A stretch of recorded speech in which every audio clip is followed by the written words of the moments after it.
बीते लोकसभा चुनाव में पल्लवी पटेल को बड़ा झटका लगा, जिसके बाद ये कहा जाने लगा कि पल्लवी पटेल की जो राहें हैं वो इतनी आसान नहीं होने वाली है। ओवैसी के साथ गठबंधन में होकर भी पल्लवी पटेल अपनी पार्टी का अस्तित्व नहीं बचा पाई। पीडीएम का मोर्चा लेकर मैदान में तो उतरी, लेकिन कहीं ना कहीं पीडीएम का नारा उनका फेल होता हुआ नजर आया। लेकिन वहीं अखिलेश यादव के साथ जब पीडीए को लेकर गठबंधन में थी तो कहीं ना कहीं पल्लवी पटेल का दमखम देखने को मिलता था। केशव प्रसाद मौर्य को जब से उन्होंने सिराथू सीट से हराया था, कहीं ना कहीं उनका दबदबा देखने को मिला था, और वही दबदबे का कारण है कि योगी आदित्यनाथ केशव प्रसाद मौर्य और अनुप्रिया पटेल को दबाने के लिए इस्तेमाल करते हैं। जब केशव प्रसाद मौर्य बगावत के सुर पर उतर आए थे, तब योगी आदित्यनाथ की 25 मिनट की मुलाकात ने कहीं ना कहीं सियासी हलचल बढ़ा दी थी। ऐसे में माना ही जा रहा था कि पल्लवी पटेल भारतीय जनता पार्टी में शामिल हो सकती हैं। ऐसे में अगर भारतीय जनता पार्टी में वो शामिल होती हैं तो जाहिर तौर पर इसका जो नुकसान है वो कहीं ना कहीं अनुप्रिया पटेल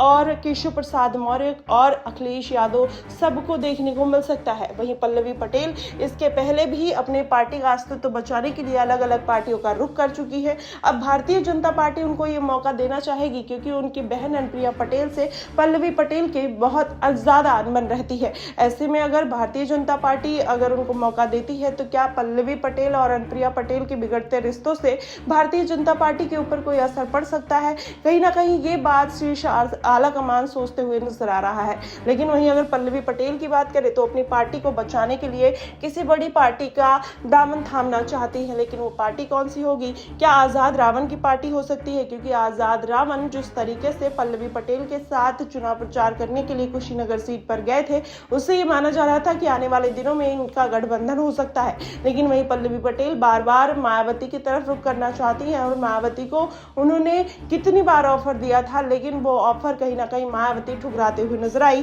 और पल्लवी पटेल उनके साथ चुनावी मैदान में नहीं उतर पाई। लेकिन देखना दिलचस्प होगा कि आखिरकार इस बार के विधानसभा चुनाव में या उपचुनाव में मायावती पल्लवी पटेल को मौका देती है या नहीं। अगर नहीं देती है तो जाहिर तौर पर पल्लवी पटेल को कहीं ना कहीं किसी बड़ी पार्टी का दामन थामना पड़ेगा। हालांकि अब भी ओवैसी के साथ गठबंधन में होकर पल्लवी पटेल उतनी खुश नहीं नजर आ रही हैं, तो ऐसे में माना ही जा रहा है कि अब वो किसी बड़ी पार्टी का रुख करेंगी। अब वो पार्टी कौन सी होगी? क्या मायावती होंगी, चंद्रशेखर आजाद होंगे, या भारतीय जनता पार्टी के साथ जिस तरीके से अटकलें लगाई जा रही थी भारतीय जनता पार्टी, वो पार्टी हो सकती है? आपको क्या कुछ लगता है? आप हमें कमेंट बॉक्स में जरूर बताइएगा। फिलहाल के लिए बस इतना ही। देश और दुनिया की तमाम खबरों के लिए हमारे साथ बने रहिएगा नेक्स्ट 9 न्यूज पर।